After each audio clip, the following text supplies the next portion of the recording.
We're going to show you in this video how to frame up a shot.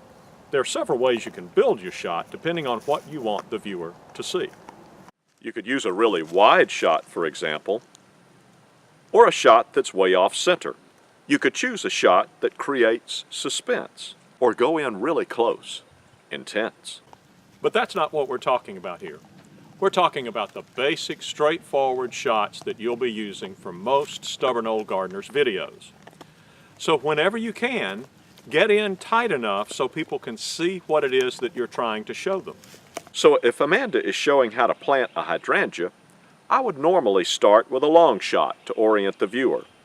I could stay with that long shot for the entire video. It's nice and safe, and there's almost no risk that something important will happen outside the frame. But it would be more useful if I can get right in close and show her digging her hole, adding topsoil, placing the root ball, adding more soil, adding more water, placing her drip tape, and then finishing with some mulch around that newly planted tree. The bad news is that the viewer of an instructional video will be frustrated with you if you miss key information the viewer wants to see. The good news is that same viewer is quite tolerant of obvious camera movement as long as it makes sense to convey the information. So, for example, if you find yourself in a long shot and the talent starts doing something the viewer needs to see better, you'd love to be able to stop and set up a closer shot, but that's not always possible, and inexperienced talent may find it disconcerting and frustrating. Don't be afraid to walk in closer while the action is occurring on camera. It's usually easier on your viewer for you to move the camera than to stand still and try to zoom in. For the same reason, it's fine to follow action if you're close in and the action moves on you. Whenever you change a shot while the viewer is watching it, it's crucial that you make the movement as smooth as you can.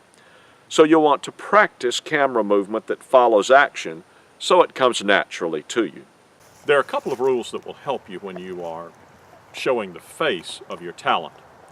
The first is not to do that zooming and panning and tilting stuff we talked about, and the reason is that it makes the viewer uncomfortable when you move around while the face of your talent is on the camera.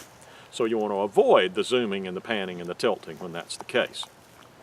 The only reason that you would want to do any of that while your talent's face is on the camera is if your talent moves around on you and you have to follow them just to keep them in the frame. The other rule has to do with something called headspace. And the idea is that you want to allow just enough room above your talent's head so that the shot appears comfortable to the viewer. This is by no means a complete list of everything you'd ever want to know about framing up a shot, but it will give you a basic idea of the fundamental principles that you can use to get started with Stubborn Old Gardeners videos.